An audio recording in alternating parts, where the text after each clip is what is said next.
نحمده ونصلي على رسوله الكريم اما بعد فاعوذ بالله من الشيطان الرجيم بسم الله الرحمن الرحيم رب اشرح لي صدري ويسر لي امري واحلل عقدة من لساني يفقهوا قولي.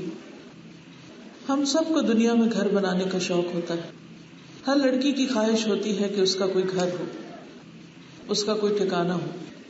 پھر اللہ سبحانہ وتعالیٰ اس کی تمنا پوری کرتا ہے، اس کا گھر بن جاتا ہے.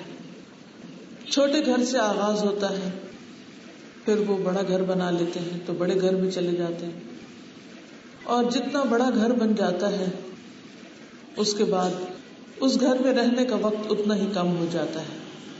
خوبصورت سے خوبصورت گھر، بڑے بڑے محلات، بڑے بڑے مینشنز، ان سب کو چھوڑ کر پھر ایک اور گھر کا رخ اختیار کر لیتا ہے انسان. وہ گھر قبر کا گھر ہے، جو صرف اتنا ہی ہوتا ہے جتنا انسان اس میں پورا آ سکے، یعنی لیٹ سکے. اس میں اٹھ کے بیٹھنے، چلنے پھرنے، گھومنے کی کوئی جگہ نہیں ہوتی. پھر ایک دن آئے گا کہ انسان اس گھر کو بھی چھوڑ دے گا، وہاں سے اٹھا دیا جائے گا اور پھر رب العالمین کے سامنے پیش ہوگا. اس جگہ پر کیا ہوگا؟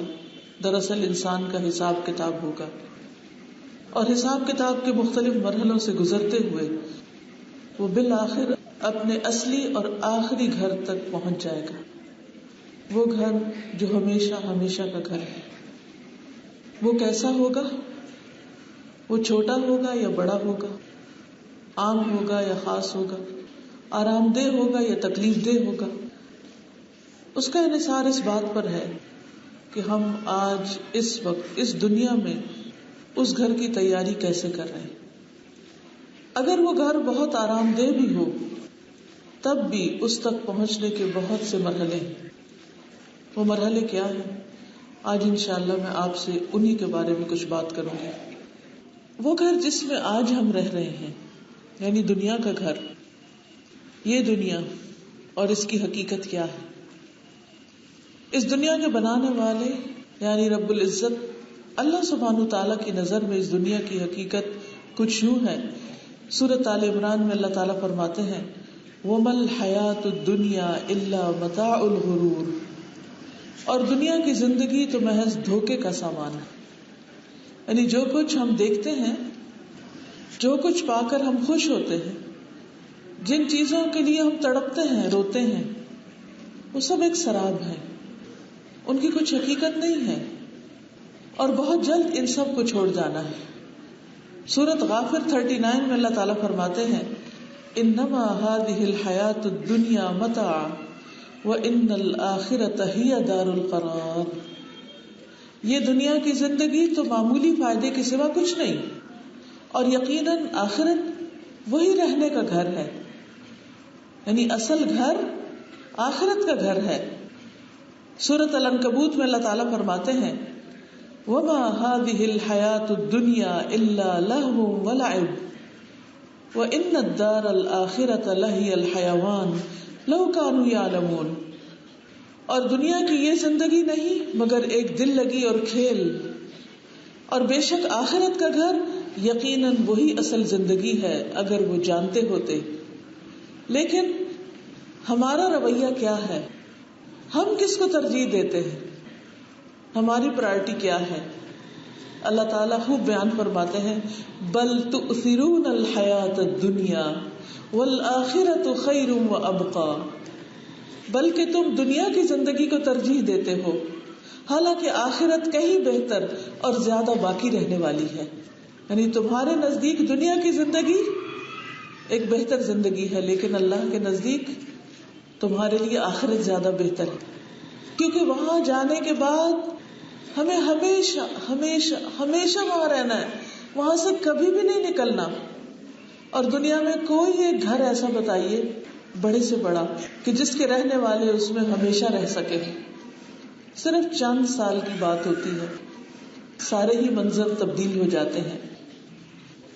سورۃ الحدید میں اللہ تعالیٰ فرماتے ہیں اعلموا انما الحیاۃ الدنیا لعب ولہو وزینۃ وتفاخر بینکم وتكاثر في الأموال والأولاد كمثل غيث أعجب الكفار نباته ثم يهيج فتراه مصفرا ثم يكون حطاما وفي الآخرة عذاب شديد ومغفرة من الله ورضوان وما الحياة الدنيا إلا متاع الغرور.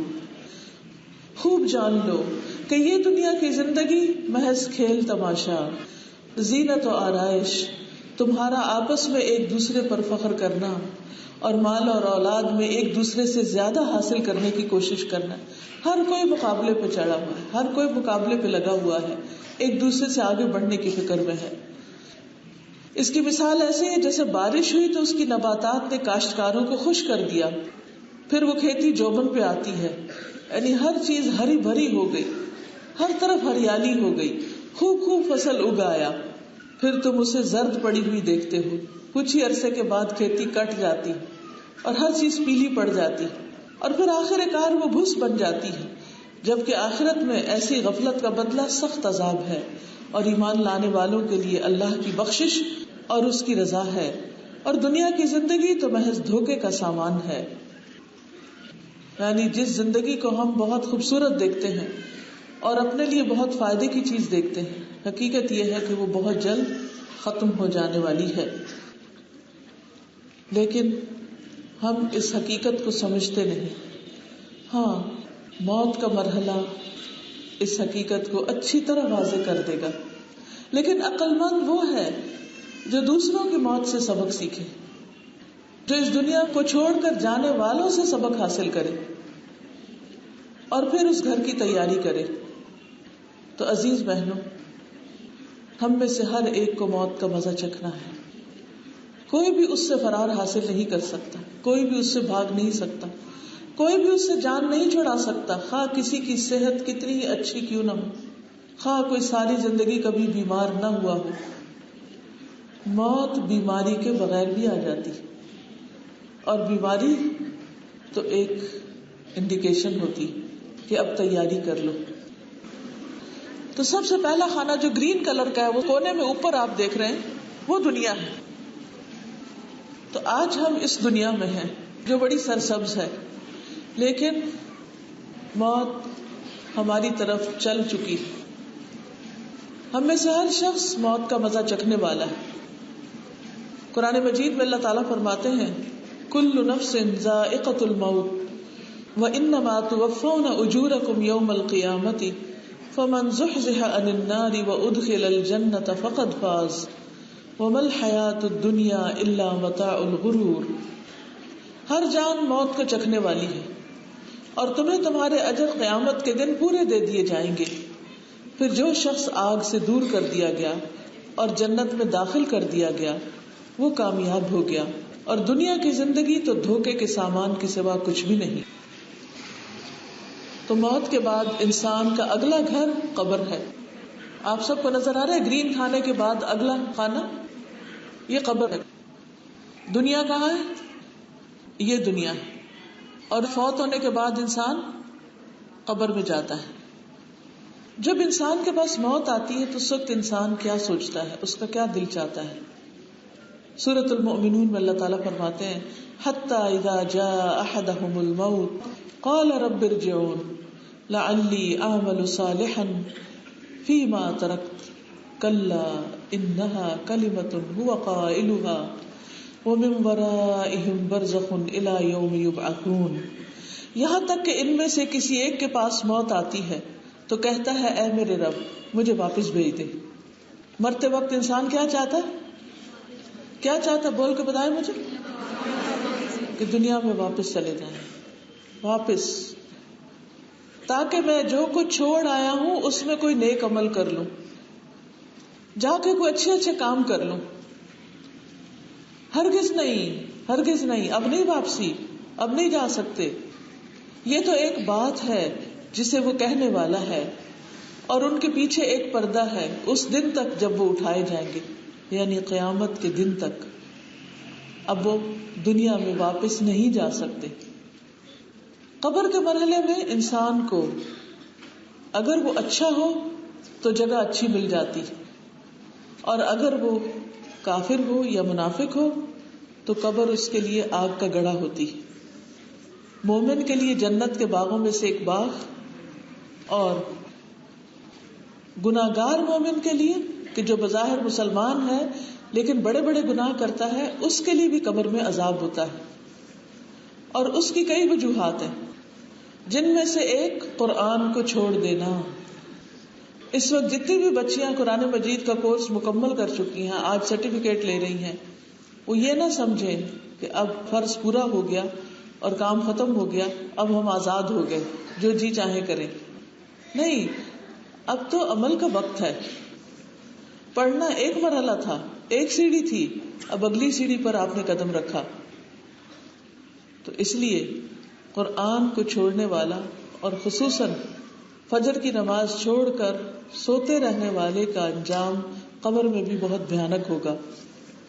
پھر جھوٹ بولنا، غلط بیانی کرنا، چغلی کھانا، لگائی بجھائی کرنا، بدکاری کرنا یعنی زنا، لواطت کرنا، ہومو سیکشولز، لیزبینز، سود خوری، قرضہ واپس نہ کرنا، اور اسی طرح کے کچھ دوسرے گناہ ہیں جو قبر میں عذاب کا باعث بنیں گے.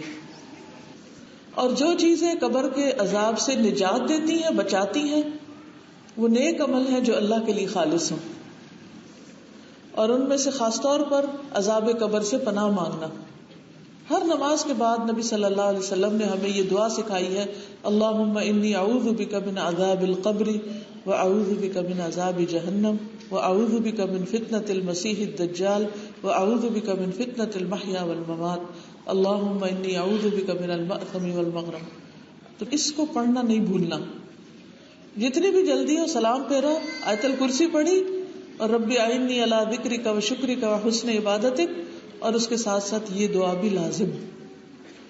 مجھے نہیں معلوم وہ کارڈ آپ کے پاس ہے یا نہیں. نماز کے بعد کے اذکار ہم نے الگ چھاپ دیے تاکہ اگر زبانی نہیں بھی یاد تو کچھ عرصہ دیکھ دیکھ کے اس کو پڑھتے رہیں.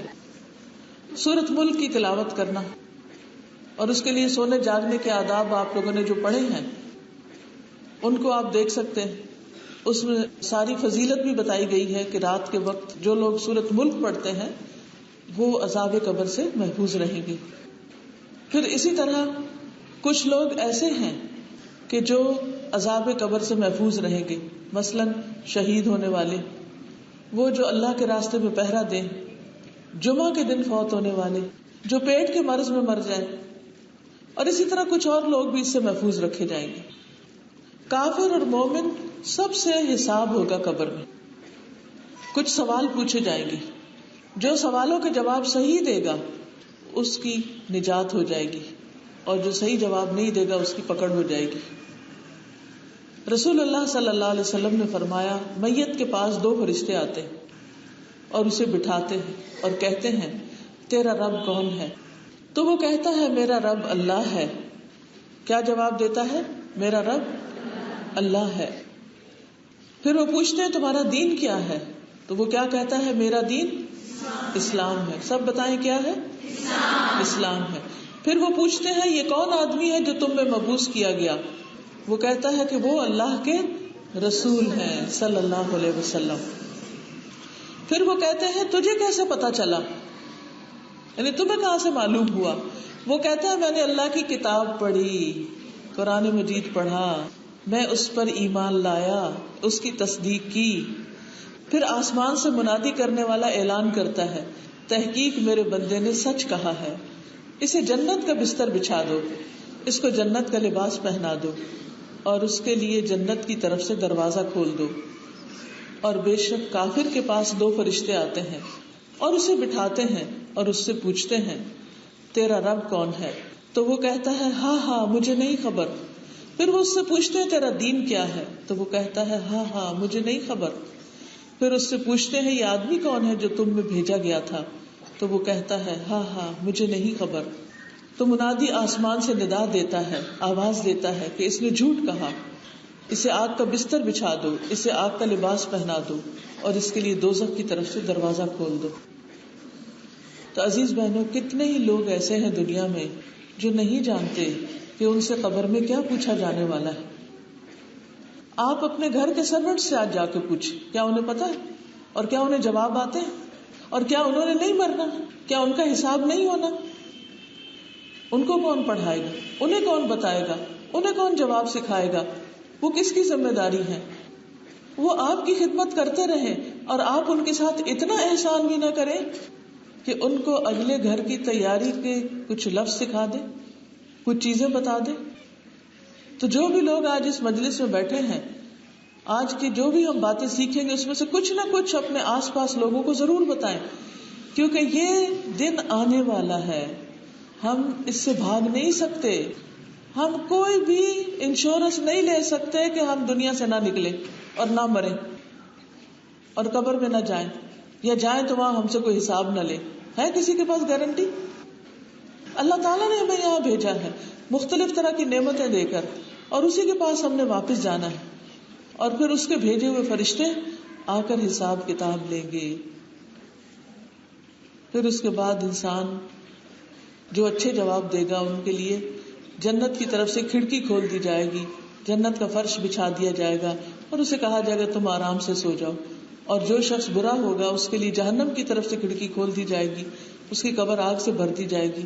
اور جو لوگ پیشاب کی چھینٹوں سے نہیں بچتے اور چغلیاں کرتے ہیں، نمیمہ کے شکار ہوتے ہیں، ان کے لیے عذاب قبر شروع ہوگا.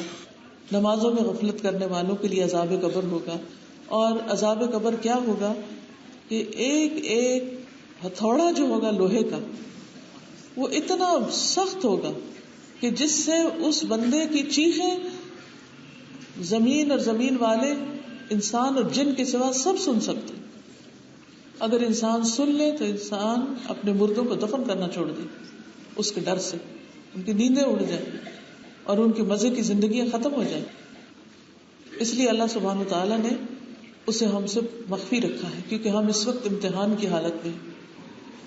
پھر لوگ ہزاروں سال جب تک کہ قیامت نہیں آتی اسی گھر میں رہیں گے.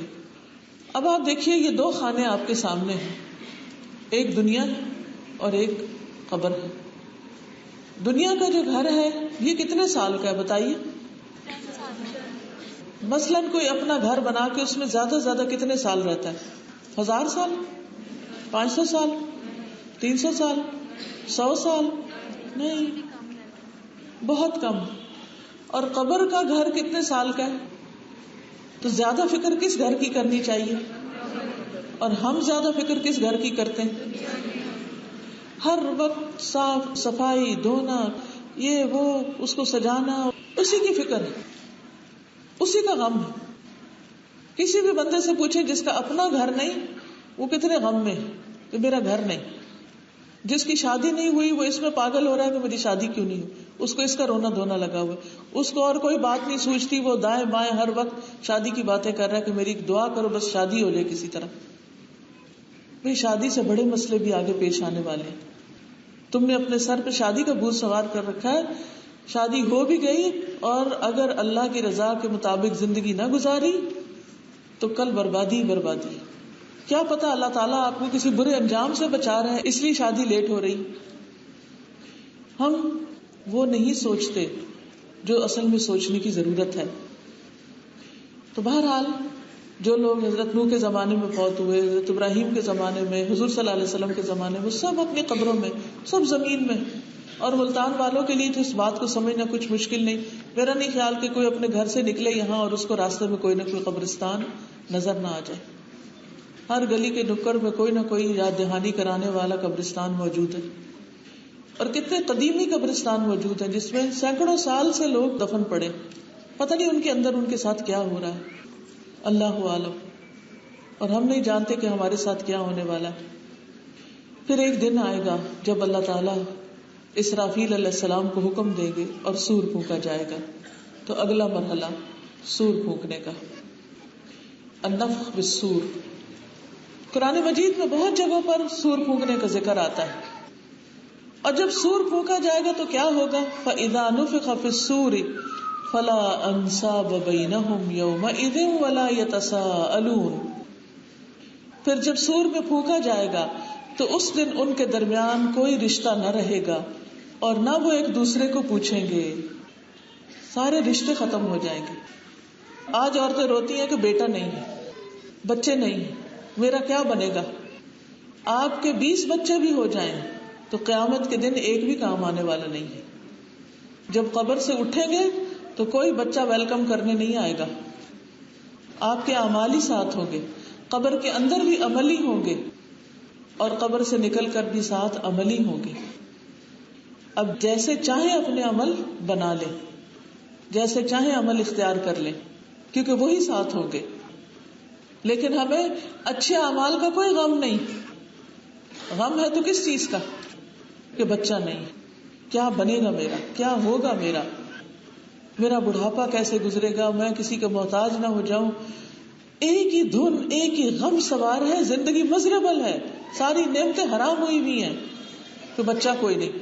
یہ نہیں پتا بچہ ہوگا بھی تو کس قسم کا ہوگا، کہیں چین سے بیٹھنے بھی دے گا یا نہیں، کوئی درس بھی سننے دے گا یا نہیں، اور پھر بڑا ہو کر کتنا فرما بردار ہوگا اور کتنا ستانے والا، یہ بھی نہیں کسی کو پتا. اور مرنے کے بعد صدقہ جاریہ ہوگا یا وبال جان ہوگا، یہ بھی نہیں پتا. جب ہمیں اپنے عمل کی فکر نہیں تو بچوں کے اعمال کی کہاں سے فکر ہوگی، اور ان کے نیک بننے کی کہاں سے فکر ہوگی. اس لیے بہت ضروری ہے کہ ہم سب دنیا کی فکر کریں مگر آخرت کی فکر اس سے زیادہ کریں.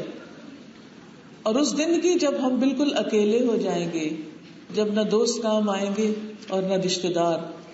یوم لا ينفع مال ولا بنون الا من اتى اللہ بقلب سلیم.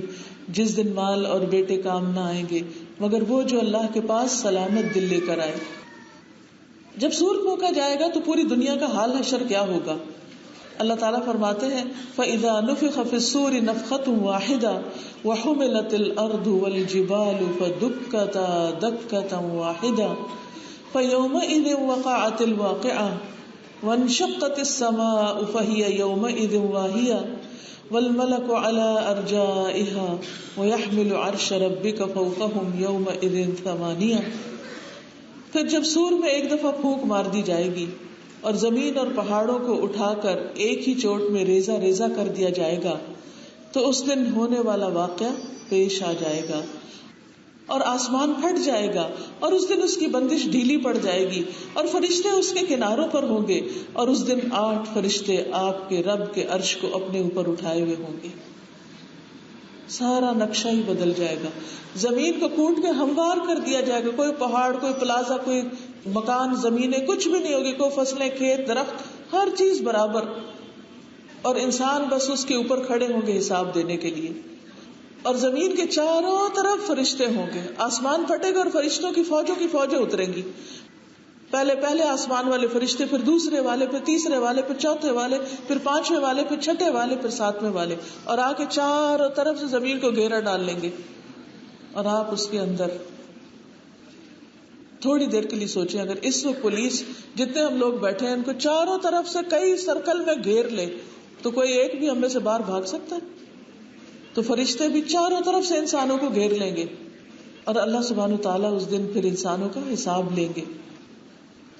فرمایا یوم ينفخ في الصور فتأتون افواجا وفتحت السماء فكانت ابوابا وسيرت الجبال فكانت سرابا. جس دن سور پھونکا جائے گا اور تم فوج در فوج نکل آؤ گے، زمین سے تہوں کی تہوں میں سے انسانوں کے لشکر نکل آئیں گے. ظاہر آدم علیہ السلام سے لے کر اب تک جتنی بھی مخلوق ہے نیچے ہی جا رہی ہے، اندر ہی بند ہے. اور قبرستان کا حال کیا ہوتا ہے؟ قبریں جو ڈھہ جاتی ہیں، گر جاتی ہیں، وہاں نئی قبریں بن جاتی ہیں، پھر اس کے اوپر اور بن جاتی ہیں، اور بن جاتی ہیں، اور بن جاتی ہیں. جنت البقیع جو ہے، بقیع الغرقد جو ہے مدینہ کا قبرستان، 1400 سال بلکہ اس سے بھی پہلے سے لوگ اس میں دفن ہو رہے ہیں. کتنی نسلیں اس میں دفن ہیں. تو جب وہ نکلیں گے تو کیا حال ہوگا سوچئے، کتنا بڑا کراؤڈ ہو جائے گا. فتأتون افواجا وفتحت السماء، آسمان کھول دیا جائے گا. فکانت ابوابا، وہ دروازے ہی دروازے ہو جائے گا. اور پہاڑ چلا دیے جائیں گے تو وہ چمکتی ریت بن جائیں گے. ہر چیز کا نقشہ الٹ جائے گا.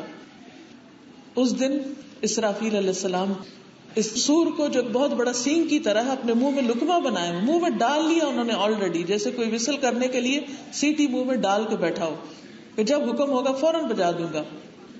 تو وہ بھی انتظار میں ہے کہ کب ان کو پھونک مارنے کا حکم دیا جائے. تو وہ بہت ڈرا دینے والا نفخہ ہوگا. پہلا سور جب پھونکا جائے گا تو سب ڈر جائیں گے، پھر ساری کائنات تباہ کر دی جائے گی، پھر 40 کے بعد دوبارہ سور پھونکا جائے گا، ثم نفخ فیہ اخری فاذا ہم قیام ینظرون، اور اس طرح سب دوبارہ اٹھ کھڑے ہوں گے. پھر اگلا مرحلہ ہے البعث، موت کے بعد دوبارہ جی اٹھنا. قرآن مجید میں آتا ہے وَأَنَّ السَّاعَةَ آتِيَةٌ لَا رَيْبَ فِيهَا وَأَنَّ اللَّهَ يَبْعَثُ مَن فِي الْقُبُورِ، اور قیامت یقیناً آنے والی ہے، اس میں کوئی شک و شبہ نہیں، اور اللہ تعالیٰ ضرور ان لوگوں کو زندہ کر کے اٹھائے گا جو قبروں میں پڑے ہوئے ہیں. ایک اور جگہ پر آتا ہے وَإِذَا الْقُبُورُ بُعْثِرَتْ عَلِمَتْ نَفْسٌ مَّا قَدَّمَتْ وَأَخَّرَتْ، جب قبریں اکھیڑ دی جائیں گی اس دن ہر شخص جان لے گا کہ اس نے آگے کیا بھیجا اور پیچھے کیا چھوڑا. تو عزیز بہنوں یہ بتائیے کہ جو لوگ اس وقت قبروں میں ہیں کیا وہ باہر نکل کے کوئی عمل کر سکتے ہیں؟ کیا آپ کچھ کر سکتے ہیں؟ آپ اپنے لیے کوئی عمل کر سکتے ہیں؟ جی ہاں، ہم اس وقت دنیا میں اپنے لیے کچھ نہ کچھ کر سکتے ہیں، لیکن قیامت کے دن نہیں کر سکیں گے، قبر میں جا کے کچھ نہیں کر سکتے. اس لیے آج کے دن کو ضائع نہ کریں، آج کے وقت کو ضائع نہ کریں. جتنے بھی اپنے لیے اچھے سے اچھے بہترین کام ہو سکتے ہیں ان میں لگ جائیں، اور ہر وقت ادھر ادھر کی بیکار باتوں میں نہ پڑے رہیں، بلکہ اس وقت کو صحیح طور پر استعمال کریں. پھر اس کے بعد سورج کا کیا حال ہوگا؟ سورج لپیٹ دیا جائے گا، ستارے بے نور ہو جائیں گے، پہاڑ چلا دیے جائیں گے، 10 ماہ کی حاملہ اونٹنیاں بیکار چھوڑ دی جائیں گی، کوئی پوچھنے والا نہیں ہوگا، جنگلی جانور اکٹھے کر لیے جائیں گے، سمندر بھڑکا دیے جائیں گے اور جانیں ملا دی جائیں گی.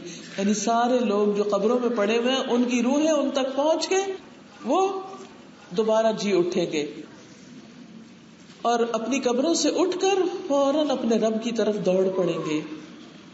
سورۃ یاسین میں آتا ہے نا وَنُفِخَ فِي الصُّورِ فَإِذَا هُم مِّنَ الْأَجْدَاثِ إِلَىٰ رَبِّهِمْ يَنْسِلُونَ، جب سور پھونکا جائے گا تو وہ فوراً اپنی قبروں سے نکل کر اپنے رب کی طرف دوڑ پڑیں گے، کہیں گے ہائے افسوس ہم پر، ہمیں ہماری خوابگاہ سے کس نے اٹھا کھڑا کیا.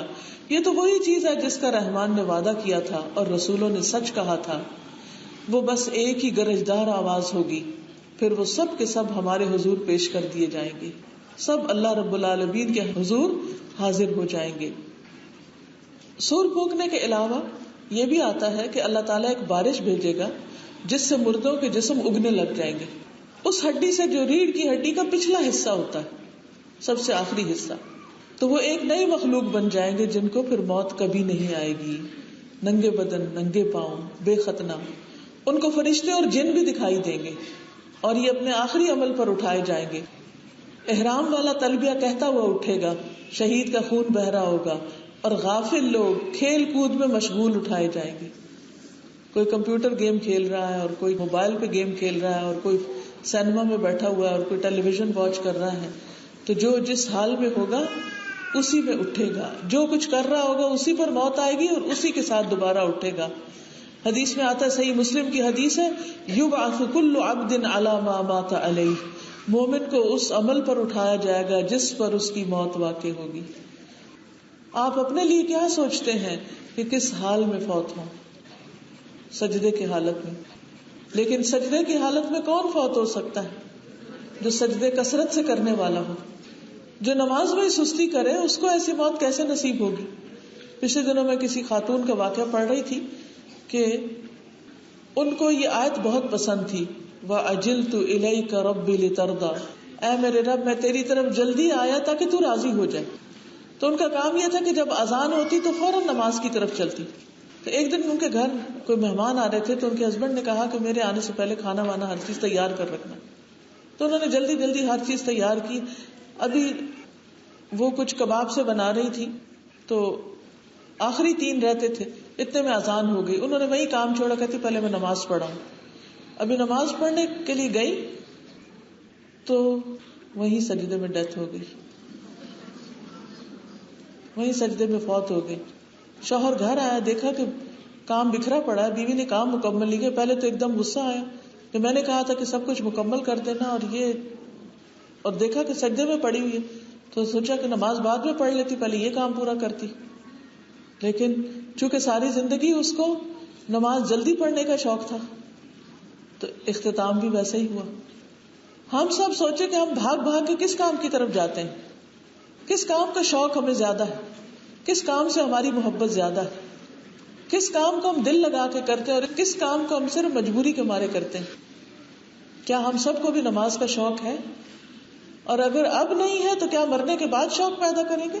اور اگر وہاں جا کے شوق آ بھی گیا تو کیا پھر وہاں پڑھنے کی جگہ ہوگی کوئی؟ اور اگر جگہ مل بھی جائے تو کیا وہ قبول ہوگی؟ ہرگز نہیں.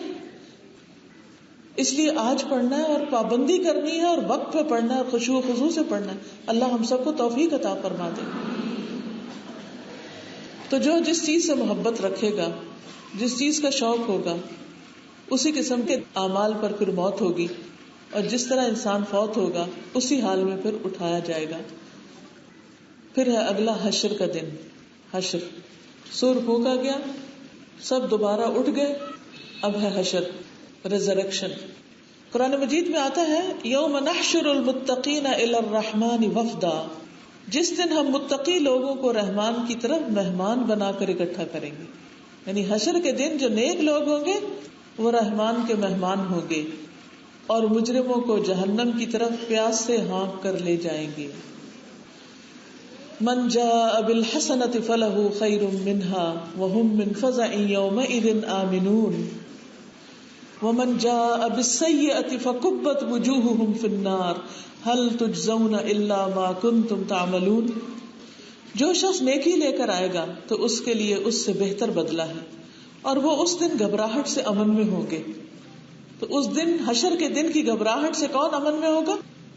جن کے پاس نیکیوں کا تھیلا ہوگا. اور جو برائی لے کر آئے گا تو وہ ساتھ ہی چمٹی بھی ہوگی نا, خود ہی اٹھانی پڑیں گی برائیاں بھی. ان کے چہرے آگ میں اوندھے ڈالے جائیں گے. تم بدلہ نہیں دیے جاؤ گے مگر اسی کا جو تم کرتے رہے.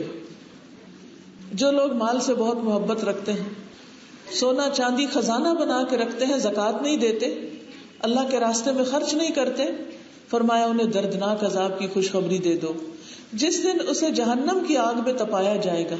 یعنی جس سونے کی, جس چاندی کی, جس زیور کی زکوٰۃ نہیں دی جاتی, 7.5 تولے اور اس سے اوپر ہو, تو وہ سونا قیامت کے دن آگ میں تپایا جائے گا. پھر اس کے ساتھ ان کی پیشانیوں اور ان کے پہلوؤں اور ان کی پیٹھوں کو داغا جائے گا. یہ ہے وہ جو تم نے اپنے لیے خزانہ بنایا تھا, سو چکھو جو تم خزانہ بنایا کرتے تھے.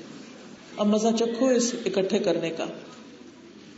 تو اللہ سبحانہ و تعالیٰ بندوں کو حساب کتاب کے لیے جمع کرے گا اس حال میں کہ وہ ڈرے ہوئے ہوں گے جیسے لوگ نشے میں ہوتے ہیں, اور وہ دن دنیا کے 50,000 سال کے برابر ہوگا. دنیا میں ٹھہرنا ان کو ایک گھڑی کی طرح لگے گا, بس 1 منٹ ٹھہر کے آئے ہیں. سورج 1 میل کے برابر قریب آ جائے گا. لوگ اپنے اعمال کے حساب سے پسینے میں غرق ہوں گے. اس میں کمزور اور متکبر لوگ آپس میں جھگڑیں گے. کافر اپنے قرین شیطان اور اپنے جسم کے اعضاء سے جھگڑے گا. ظالم اپنے ہاتھوں کو کاٹنا شروع کر دے گا, اپنے آپ پر کڑے گا کہ میں نے کیوں غلط کام کیے. غلط دوستیوں پر خاص طور پر پشیمانی ہوگی. انسان کہے گا یا ویلتا لیتنی لم اتخذ فلانا خلیلا, ہائے افسوس کاش میں فلاں کو دوست نہ بناتا. سوچئے جو لوگ بوائے فرینڈ اور گرل فرینڈ مردوں سے ناجائز دوستیاں کرتی ہیں, جو عورتیں یا جو مرد عورتوں سے ناجائز دوستیاں کرتے ہیں, کیا ان کو قیامت کے دن پچھتاوا نہیں ہوگا؟ ایسا کوئی بھی تعلق جو کسی کا بھی کسی سے ہو, یا تو وہ بندہ نکاح کر لے یا پھر اس کو ختم کر دے, کیونکہ ایسی دوستیوں پر انسان قیامت کے دن سخت شرمندہ ہوگا.